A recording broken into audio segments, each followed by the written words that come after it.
If people think that they're never going to own a home, never going to be able to build wealth, it's a very human, natural reaction to say, well, I may as well enjoy myself. They don't invest. Forget about financial investments. There are all kinds of investments in themselves, their communities, the country, that they don't make if they feel that they're locked out of the future, and we need to be really concerned about that. For generations of Australians, that sound was the ultimate goal, the Australian dream. Buying a property was your foundation and a ticket into the economy. But for a lot of young Australians today, it's not realistic. Some are leaning on the bank of mum and dad. Others have done the math and walked away. This isn't just a housing shortage. It's part of an intergenerational wealth gap. So if young people are finding it harder to buy assets, spend and invest, and wealth is tied up in older generations, what does that mean for our economy?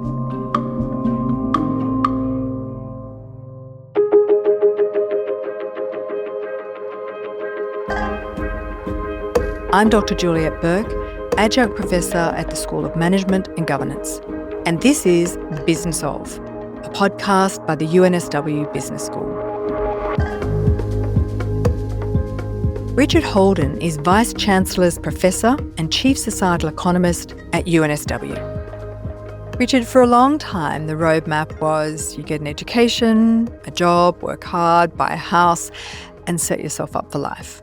But that's not necessarily the case for a lot of Australians today. Are young people actually worse off than their parents 30 years ago? So in general, they're not predicted to be, and they're not right now if you think about consumption over people's whole life. But I understand why young people feel that way. And I think the major driver behind that is the unaffordability of the housing market, particularly in major capital cities in Australia. There's another thing that's going on, which is life has become a little more delayed than it used to be. So the story you told is exactly the one that I remember, and to a degree I experienced. People are often taking longer in education of various different forms, post-secondary education often. People are delaying, if you like, marriage or household formation, as economists would call it, to later in life. And part of that is people live longer and aren't in as much of a rush. And so I think people sort of look at what maybe their parents' generation, where they were up to when they were 30 years old, and say, well, at 30, I'm not there. That's not necessarily a bad thing, and it's to be expected. But I think the compounding of I seem to be behind where my parents' generation were, and housing's really unaffordable. That double whammy makes people understandably feel how they do.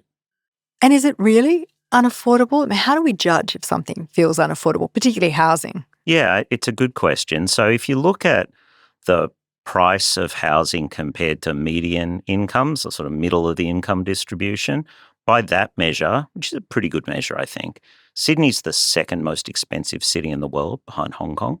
More expensive than London, New York, Los Angeles. Melbourne's fourth, Adelaide's ninth. So I mean, I got nothing against Adelaide. I like Adelaide. I've got a lot of friends who grew up in Adelaide. But if you told me that Adelaide was going to be in the top 10 most expensive cities in the world 30 years ago, I would have thought that that wasn't the world's best prediction. So, the median house in Sydney, if you earn in the top income tax bracket, so you earn more than $190,000 a year, you spent all your income on a mortgage, you wouldn't be able to afford it, and no one would give you one. So that gives you a sense of how hard it is. So how has that happened? Why are we in this situation where we are now? How do we get there? So it won't surprise you. Let me give you the cheap answer, the mechanical answer, the kind of arithmetic answer, which is house prices have grown a lot over the last 30-odd years or 40 years, and incomes haven't grown nearly as much. And there's a few reasons for that. So in the middle of the 1980s, Paul Keating as Treasurer under the Hawke Keating government deregulated the banking system, opened the banking system up to competition.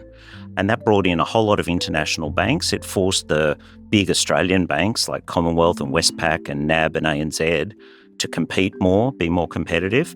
And that led to people being able to borrow a bit more than they could. And there were two big international capital accords, the so-called Basel Capital Accords, which regulate how much capital banks need to hold against different types of loans. And in the 1980s and in the early 2000s, these two big capital accords reduced the amount of capital banks needed to hold against residential homes. And that meant banks could lend even more against that stuff. Third big factor was that beginning in the middle of the 1990s, central banks around the world, including in Australia in 1996, were granted formal independence from government. So you've often heard people talk about the Independent Reserve Bank. Well, that really started in the 1990s. And they decided to target inflation and say, we're going to keep inflation in Australia between 2 and 3%. That kept inflation low, and that really reduced interest rates a lot, by as much as maybe 4 percentage points, which again almost doubled the amount of money people could borrow. So beginning in the mid-1980s and on through the 1990s, there was this massive explosion in the amount that people could borrow, and they put a lot of that into housing, in part because owner-occupied housing has no capital gains tax on it. Oh, so we're coming to the capital gains tax story. So maybe just walk us through that, because that seems to have had a major impact on affordability of housing in Australia. Well, not just affordability, the price of houses. So that's part of a pretty popular narrative, is that Peter Costello as Treasurer, with John Howard as Prime Minister, changed in 1999 the way that capital gains were taxed. So what used to happen is you used to be able to index the initial amount of your investment to inflation. So you wouldn't pay tax on the inflationary part, maybe 3% a year or something like that. And then you would pay capital gains at your full marginal tax rate, maybe 45, 47 cents on the dollar at the moment. Peter Costello introduced a system where he said that's very administratively clunky. So we'll stop the indexation, but we'll only make you pay tax on half the gains. So kind of halving the tax rate on capital gains, but taking away the indexation. For some investment, that turns out to be a wash. For some, it's a bit better. For some, it's a bit worse. But part of the narrative that's sort of taken hold is housing's unaffordable in Australia because of that capital gains tax discount. And it might be a small part of the puzzle, but it's hard to believe it's a very big part of the puzzle for a few reasons. One, it never applied to owner-occupied housing in the first place. That was always capital gains tax-free, the primary residence. So that didn't change. And as I say, there are all these other really major changes to the banking system going on in the exact same time period. So when I see a chart that says, look at when housing prices took off, firstly, it takes off 15 years before the Costello change to capital gains taxes. And secondly, there are all these other things going on. So I don't think it's a big part of the puzzle, and the most credible economic modelling suggests house prices might be maybe 2% lower if you'd make this change that we've just seen to capital gains tax.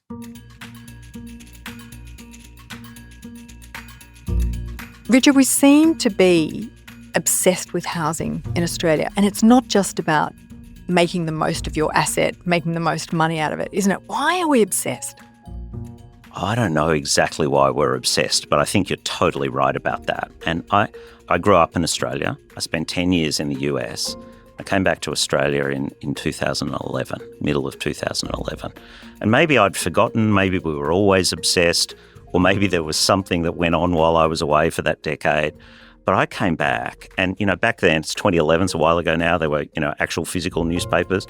And in the olden days. In the olden days, yeah, when I was a boy, that kind of thing. And you'd pick up the paper, the Saturday, major newspaper, and the back half is all like property advertisements. That's the back half. The front half is like half of that or a third of that was about stories of people renovating their homes.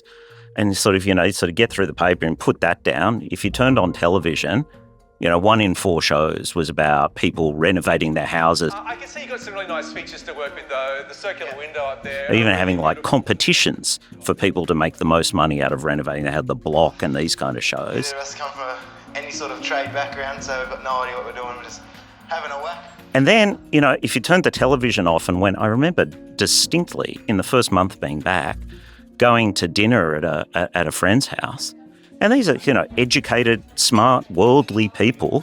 I thought, we're going to talk about US politics or the world or, what's going on in Australia. The whole dinner party conversation was about one person renovating their bathroom and the other person putting in a pool. And for one reason or another, we're completely obsessed with it. And I guess if everyone else is obsessed, maybe you feel a bit silly not being, sort of keeping up with the Joneses yourself. I think the other factor is because it's not taxed at all, the family home, there is a real incentive for people to say, look, I pay quite a lot of tax on my income. I pay a reasonable amount of tax on capital gains. Where can I find a way to pay no tax without breaking the rules or without doing something risky? Well, that's a way to do it. Just stick it in the family home.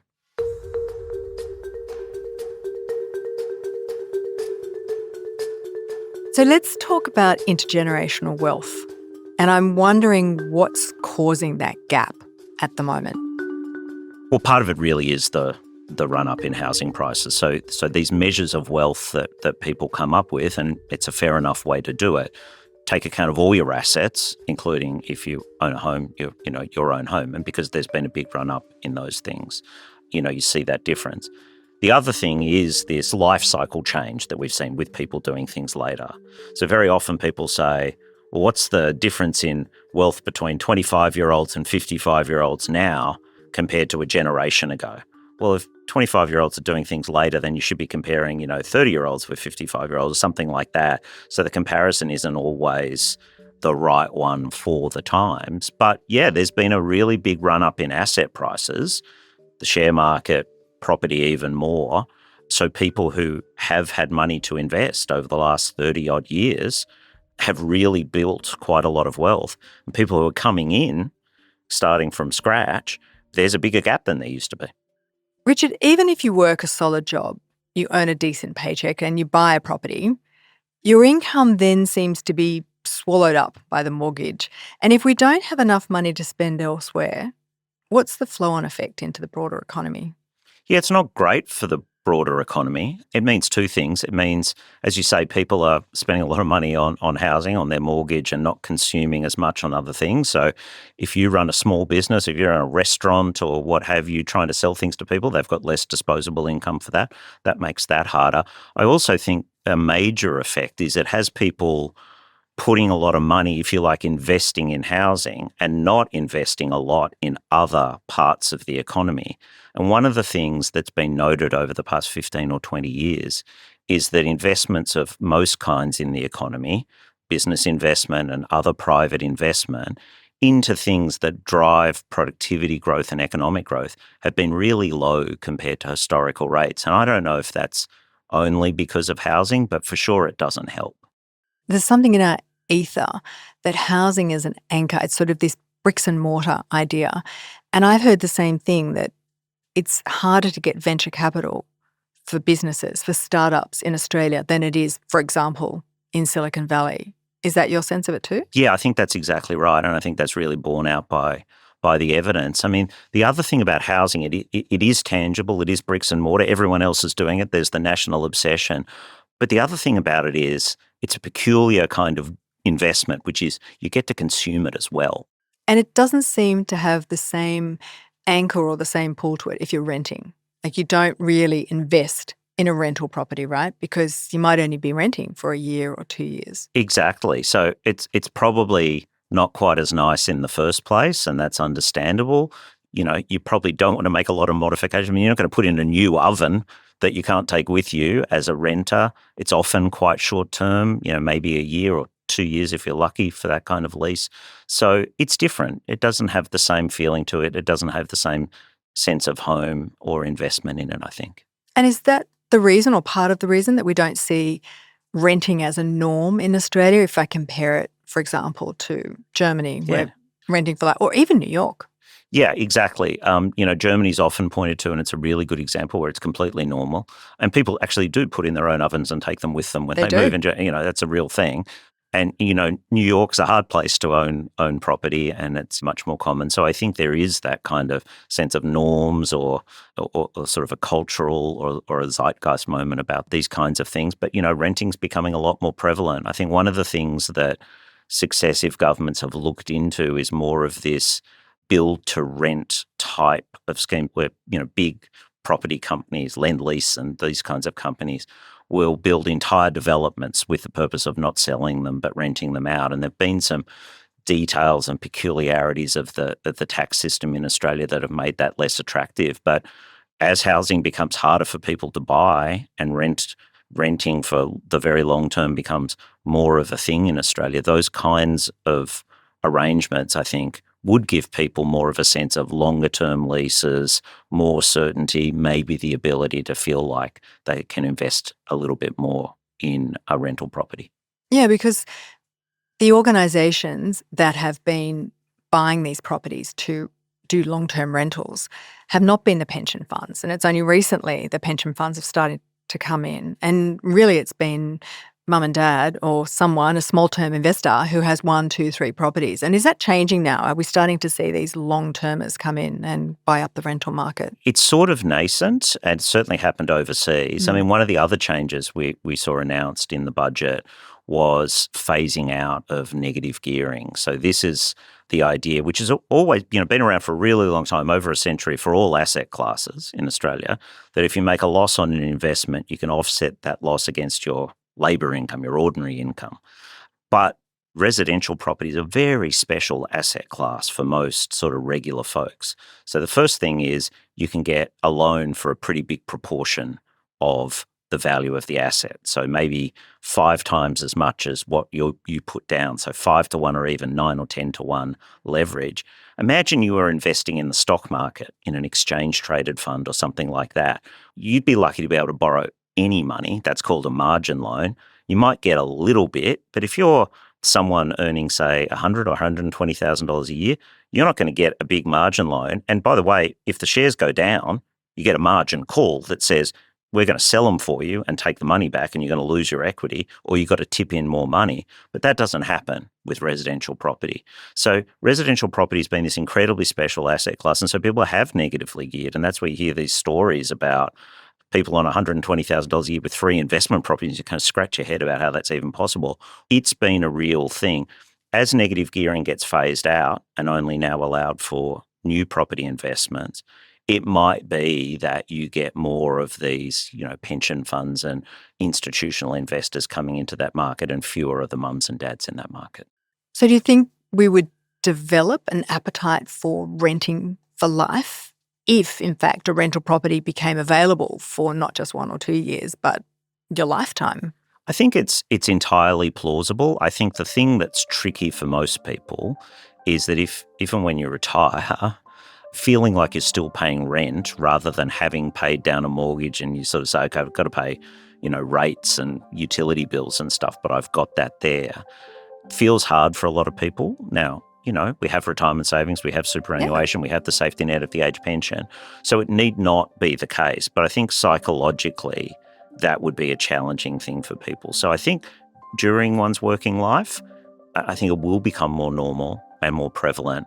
I think people still have in the back of their mind the seeming insecurity of what happens if I retire without a mortgage paid off. Now, of course, you had to pay a lot of money on the way through. We were just talking about how big mortgage payments and you're not doing other things. Well, often rents are maybe 3% of the value of the property. Well, the interest on a mortgage these days is more like 6 or 6.5%. And that's before paying down the principal of the loan. So people often talk about dead rent. Well, that might be 3% of the value of the property.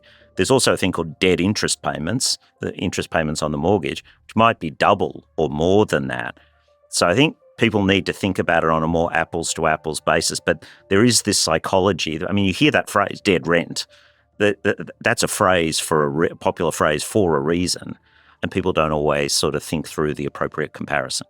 Just to follow on from what you were saying then, there is this idea that what I'm trying to do over my life course is build a mortgage-free asset, and then I will spend my superannuation or my savings on a healthy lifestyle, a lovely lifestyle. Yeah, travel, grandkids, that kind of stuff, right? Right.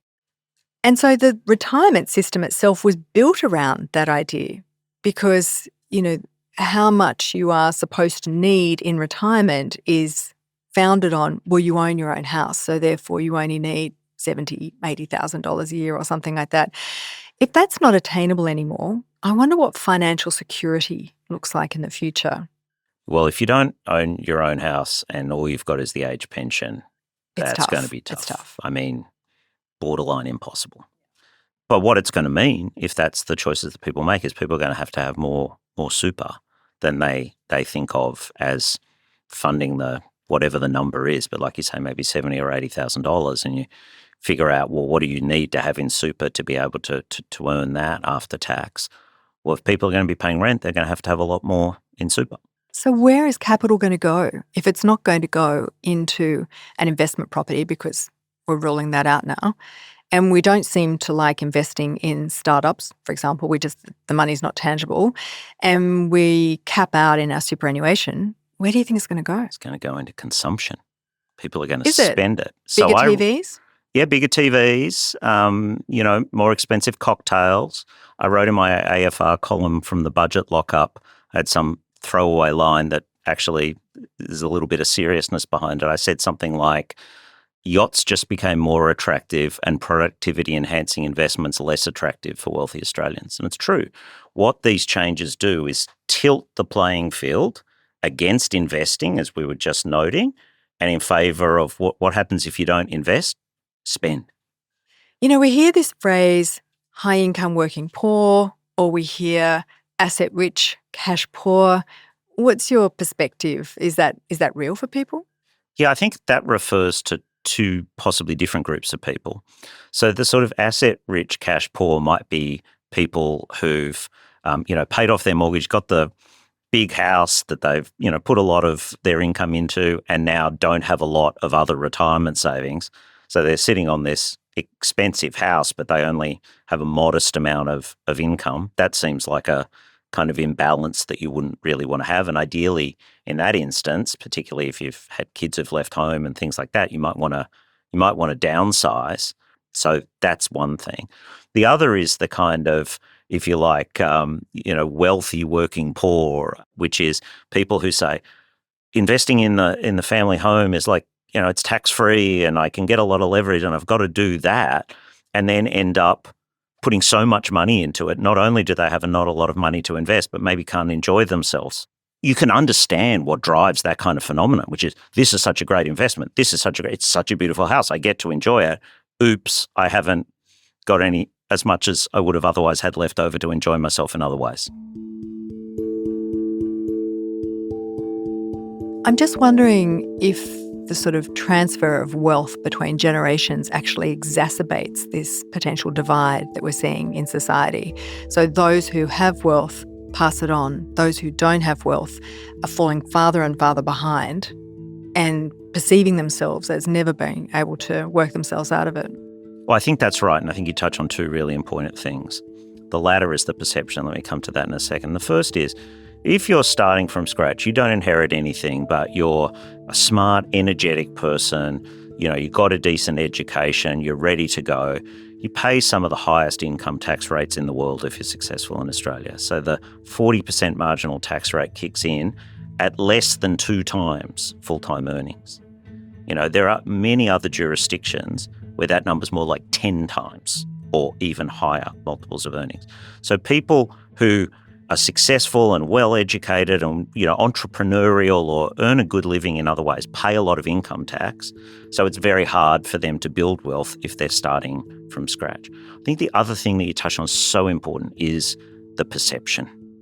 And if people think that they're never going to own a home, never going to be able to build wealth, it's a very human, natural reaction to say, well, I may as well enjoy myself. Like, why am I going to eat ramen every night if I'm never going to get ahead anyway? I may as well just sort of, enjoy myself. And that's not a wholly productive thing to do, even though it's incredibly understandable. And I think if people feel that they don't have a stake in their future, then that's a very damaging thing. They don't invest. Forget about financial investments. All kinds of investments in themselves, their communities, the country, that they don't make if they feel that they're locked out of the future. And we'd need to be really concerned about that. Did you see anything in the budget about intergenerational wealth, this sort of idea that people are waiting for it or there's a gap that needs to be filled? Well, I heard a lot of rhetoric from the Treasurer. He talked a lot about intergenerational equity and the lead up to the budget. What I saw in the budget were some measures to do what I think can only legitimately refer to as kind of boomer bashing. But I didn't see a lot for millennials and Gen Z. There's the WATO, this $5 a week, $250 a year, the Working Australian Tax Offset, I think it stands for. It's a $250 a year tax credit for 13 million working Australians. You don't get it if you on investment income. You get it only if you pay taxes on your sort of wage or labour income. That's $5 a week. That's good. The negative gearing changes, and full disclosure, I wrote a report for the McKell Institute in 2015 about grandfathering away negative gearing. It was option 3 from that plan is exactly what Chris Bowen and Bill Shorten took to 2 elections, and it's exactly what the government have implemented. So I'm for that. But that basically was never designed to try and really lower house prices a lot. It was designed to raise a bit of government revenue and to put potential owner-occupiers on a more level playing field with investors.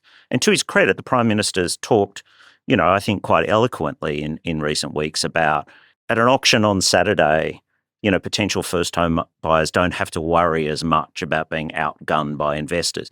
That's a good thing. That's the level playing field that I was getting at and that Bowen and Shorten really emphasised. That's good, but that's what's in this budget for millennials and Gen Z. $5 a week, and you might get outbid by another millennial rather than an investor at the auction on the weekend.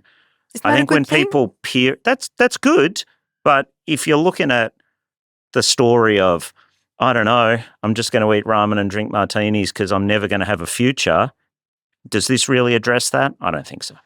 One way of thinking about this is the inequality, the distance between the haves and the have-nots. What should we be doing about that? Well, I'd like to see us focus more on lifting people up than just focusing on the gap. When you focus on the gap, it's very natural to say, well, there's these people up here and there's people down here. Well, we could close the gap by doing this. And it's actually pretty easy to do that. You can just tax these people a lot, and you can do a whole lot of things that have bad flow-on effects to the have-nots, actually.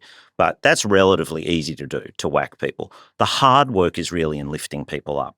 So how do you lift people up? Well, you want to make sure that they've got the skills that they need to be able to earn really good incomes. That means focusing a lot on the education system all the way from before primary school even, but certainly from primary school onward. It's really focused on making sure people can engage in lifelong learning, develop skills and refine their skills as the economy changes. That's really salient at the moment with the advent of AI. People say, 3 years ago you told me to learn how to code. Now Claude Code is better than all the coders in the world. People are going to need to reinvent themselves, and the education system needs to help them do that. And that's why, I feel particularly privileged to be part of UNSW and part of the sector that's trying to make sure that we can make a contribution to helping people flourish all throughout their careers and their working lives. I think we need to do that. We need to make sure there's enough investment in productivity enhancing technologies that people with these skills, this human capital, can be matched to businesses and employers and physical capital that make the most of those skills, that go together really well. It means not taxing people's income too much. So I've said for a long time, I'd like to see us tax income less and consumption more. And we're a real outlier compared to the average OECD or advanced economy. We get about twice as much of our government revenue from taxing incomes and about half as much from taxing consumption as the other average advanced economy. That makes it a lot harder for people at the bottom to lift up. So the hard work from government, from society, from all the different centres of energy that can help lift people up, I think should be much more focused on that. So I'd prefer we talked less about the gap and more about what we can do to help those, toward the bottom really move up. So, Richard, if you were starting from scratch today, what's the most effective way to build wealth at any stage of your life? And I do want to caveat this with, I know you're not giving free financial advice, but I'm just interested in your opinion. Yeah, I'm not even giving paid financial advice. I don't want to get in trouble with It's a free podcast. Don't want to get in trouble with ASIC or somebody. I think what I would have said was, invest in the share market. I might have said invest in the property market. That's just become a little bit less attractive. I think what I'd say is invest in yourself, invest in your own skills. If you're more on the entrepreneurial side, invest in yourself, but invest in having a great idea and putting your energy into building that. If you're less of an entrepreneur and more of a someone who's maybe going to work for somebody else, try and make sure your skills are the most valuable. Retool those skills over the course of your lifetime. Those can't be taken away from you. And save what you can save. That's for sure true. And just because the tax rate's higher now doesn't mean that saving's not a good idea. It just means it's a little bit less attractive than it used to be. So don't lose sight of the broader goal. That's UNSW Vice-Chancellor's Professor and Chief Societal Economist, Richard Holden. If you want to hear more about how businesses are tackling the housing crisis, listen to our episode with UNSW Professor Philip Oldfield. This whole kind of spectrum of indirect impacts on businesses, which is going to make it challenging. And we know in Sydney, for example, the housing crisis costs the economy $10 billion a year. So it is not just a social crisis, it's a productivity and economic crisis as well. You'll find the link in the episode description. The Business Of is brought to you by the University of New South Wales Business School, produced with Dead Set Studios.